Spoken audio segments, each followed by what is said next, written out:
and maybe a phone call or an email or something to the Tampa headquarters of Aeromed could plug this leak, and then maybe Commissioner Bigelow wouldn't be as nervous. That's right, maybe. Aeromed will fly wherever they're requested to go. When the call goes into their service dispatch center, they will respond in aircraft if they have one readily available. And that's to any county. They're not restricted. They have 5 different helicopters. Excuse me, Ms. Dickerson, I'm talking about the item before us, which is a contract between Lee and Collier County. And I'm saying, since we're unable to fulfill it like we were with the 2 choppers we had here, and we have a temporary helicopter here, why is it so difficult to get temporary understanding that that chopper would be available under the terms of this contract without somebody having to waste more time and call Tampa or LaBelle and see if it was all right to send something to Collier County? I'd like it to be the same fluid motion that we have under the existing contract, which is what we're talking about. Okay, I apologize for my confusing answers. I'm going to have to defer to the county attorney to advise on an interlocal. Okay, on the interlocal, if Lee County wished to incorporate that, you could amend the contract, but it would have to also go back to Collier County for their approval, because it would be under different terms than what you My Lord, proposed. Counselor, I'm not trying to complicate. No, I'm not trying to complicate. I'm trying to simplify it, and I think it could be done with a telephone call. Aeromed, on a telephone call, brought a chopper from LaBelle to Lee County to cover for us. And I'm saying one more phone call might make it available under this obligation so that we could continue to fulfill. How complicated can this possibly be? Commissioner, why don't you include that as part of the amended motion, and we can request the staff to make that appropriate. In addition to the document that she suggested, yes, contact Aeromed as well and see if this might be done. That's fine. Mr. Chairman, I'm not comfortable with that as my motion, because this is an interlocal agreement between what we have and what Collier County has. I appreciate where Commissioner Mann's going with this, but let's just say, as we play this process out, we don't have MedStar come back and it goes private. We would not be part of that interlocal then with whatever MedStar became. This is what we control, and while we have mutual aid out there covering us at this point, it's not appropriate for us to include outside companies in our mutual aid agreement with Collier County. Collier County already has mutual aid with other folks, I'm sure. So it's not appropriate, in my opinion. And I'm not comfortable making that motion, so I'm not going to. Well, I think the amendment, Commissioner, is to request verbal agreement or a verbal assurance that something can be worked out based on Commissioner Mann's statement. I don't think that's. I'm not going to. I honestly, I have full confidence in the Collier County Commission that they know what they're doing with their EMS and their medical air service, and that they are reaching out and doing it. It would be very presumptuous of one elected body to say to them, I don't think you're handling this correctly. You know, our job is to enter into this interlocal with them and put them on notice that our MedStar is down right now. And I'm happy to include all the mutual aid that we have that we're utilizing right now as an FYI for their information. That if they choose to reach out to those, that's fine. So I'll amend my motion to include that in our letter of notification, that we list all of the outreach we've done to put them on notice of what we're doing. I don't mind amending it in that fashion, if that can satisfy. And Does maybe the seconder agree? Close to the same thing. I don't know. Does the seconder agree? I don't know who's the seconder. Oh. Look, I don't care anymore. I've made my point. Okay. And if staff can't pick up the phone and call Tampa and see if we can continue the obligation that we have right now with Collier County, then I'm just at a loss. This is too far complex for me to understand. Further discussion on the amended motion? Yes. Quickly. Quickly, right, always quickly. Now, if I understand correctly, this interlocal contemplates that we have a program. But if that program, as I'm trying to glean from this conversation, isn't operating or is busy, whatever, then of course we have backup. But it does not, best I can tell, contemplate the fact that we are relying for primary helicopter life-saving support, ambulatory services. On our backup plan, backup programs, which is mutual aid. Is that generally correct?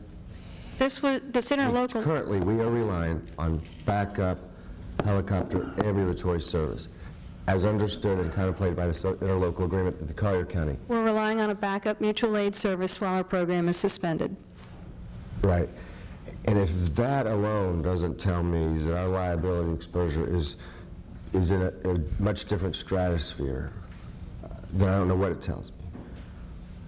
And the fact that you're bringing this 2 months after they adopted it and we haven't bothered to let them know, it's just more evidence, not so much directed at you, Chief County Manager, or assistants, that management just doesn't know what the hell they're doing. I really am, I'm shocked, I'm embarrassed. My colleagues seem to have total support of you, and that's fine. I just have to state that this just is a fire that is beyond hail. Further discussion on the motion? Objection? Motion carries Yes, I 4 to object. 1. Commissioner, you had 12D. Yes, Commissioner Bigelow? Thank you. This is my last one. This is to concur with another competitive negotiation committee conclusions, and I will not support it. Okay, is there a motion on this one? I have a question. I guess I don't know if it's of Holly or who would answer this question, but I wanted to make sure that Atkins North America, Inc., I couldn't find, I know that you guys looked at their ADA experience. I know that you talked about minority participation, but I didn't see any follow-up in that. So, and I know they have an office here, but are they actually located here, or is it just a sales office here? I'm sorry, I'm not familiar. Maybe Dave Loveland, Atkins DOT North America, Director. Inc. I know they have offices everywhere, but is their office here for the purposes of sales, or is it an actually working office? For the record, Dave Loveland, Lee County DOT. I think it's an actual working office. I don't know how many people they have here, but And did they they do have- have offices everywhere. Did they have DBE participation? In this, I wasn't part of this I just selection. saw that it Holly, do you was, know I that? just saw that it was discussed, but I didn't see what the outcome of it was. So, don't know? Commissioner, I can't recall. We can go back and look for you. Thank you. Is there a motion? Is there a motion on 12D? I'll move the item. Second. Motion to approve 12D by Commissioner Hall, seconded by Commissioner Mann. Further discussion on the motion? Objection? Yes. Motion carries 3 to 2. Commissioners Bigelow and Judah dissenting. Commissioner Mann, you had 1A. Yes. We've had, this has to do with TDC revenues, and we've had a good year, and we've got some surplus. I think it's being requested to be redistributed. I just would like to know where it's being redistributed to. 3 funds. Good morning. For the record, Tamara Pygott.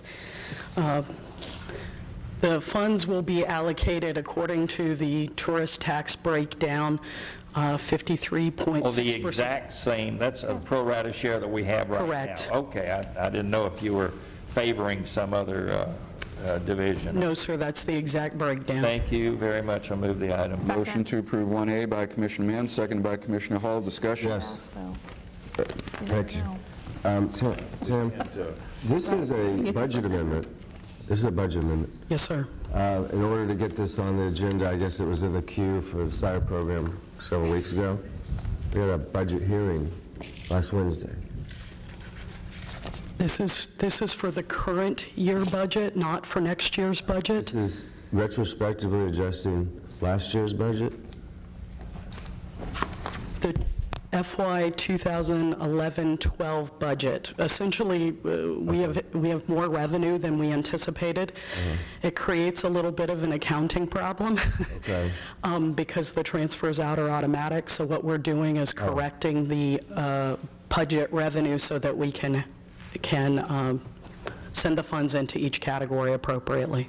Okay, so this is being amended to the budget for what we are currently in. Correct. Current tail year. end of it. It's being amended, and is all this money then spent in this budget year? In fact, it's going into reserves because we have revenue above what we anticipated for the current year. So then, Pete, this money is in the 13 budget as reserves? Well, whatever isn't spent at the end of the year goes into reserves. So this Fund balance. fund balance. Yep. Okay, yes, I get that. All right. Okay, is there a motion? I'm sorry, there is a motion on the floor. I don't know that that tells me how much of this money we have that's just free money, additional money for this next budget year. How much of the $3.5 million do we have next year? Can you tell me? Well, you have tourist tax revenues each year, so I think they're coming in about 10% higher this year. So what we estimate for next year will be a little higher than they were our estimate this year. We don't just take what we collected this year and make that the new estimate. Okay, well, But this is not, just because this money comes in doesn't automatically mean we're looking for ways to spend it. Okay. Okay. Last question. Can you assure me this hasn't been pigeonholed into baseball funding? 20% goes into baseball. It would be illegal to do anything other than that. Okay. Well, glad to know it would be illegal. It might not matter, as we discuss later in the commissioner items. But are you telling me, though, that 700,000. 20% of this 3.5 is then therefore in baseball? That's a certainty. Correct. Whatever comes in each year, 20% is for baseball. The other 80%, Not 80, 53.6 for the VCB operations, then 26.4 .4 for Beach and Shoreline. Beach and Shoreline. the non-baseball portion is left in reserves to be decided later. They each have their own, it goes into each one of their reserves. There's 3 reserves Okay. based on their pro rata allocation. All right. Still doesn't make, I don't know why we didn't do this under budget. Okay, further discussion under 1A? Just for clarification, it is 26% that goes to beach management, beach maintenance, not 24, it's just indicated. 26.4. 26, right, 26.4. Yes. right. Okay, further discussion? Objection? Motion carries unanimously. Item 7C, Commissioner Mann and myself. Go ahead, Frank. Mr. Franceschini, are you here? Yes. I'm just wondering how we anticipate, this is, we're doubling the amount of temporary labor, 7C. going from more than doubling from 318,000 to 700,000. I'm just curious, how did we not anticipate this additional? This is to take care of this year's budget, not the one we just adopted. Tell me why it doubled anyway.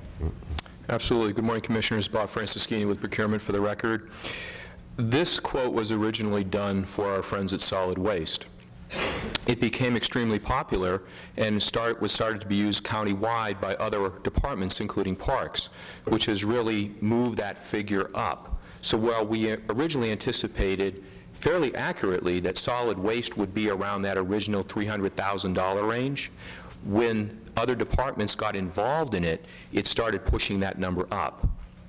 And we see that as a positive thing because rather than hiring new people, we're hiring temporary, full-time positions, we're hiring temporary people on. And there's been an increase in doing that.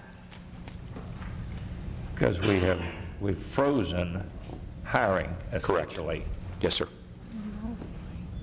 So instead of hiring new people, we're hiring temporaries. At a much lower rate, of course, a much lower hourly rate. It's important to understand that there's a differentiation here between a temporary personnel quote, for example, Kelly Services over the years that we've used, office workers and so forth, and this was originally done for basically day labor work, and that's what this is for. That's the intent of this quote. I know, and there's no retirement, there's no health insurance, it's a whole lot cheaper to do it this way. Yes, sir. Kind of like renting helicopters. Maybe that's a poor analogy today.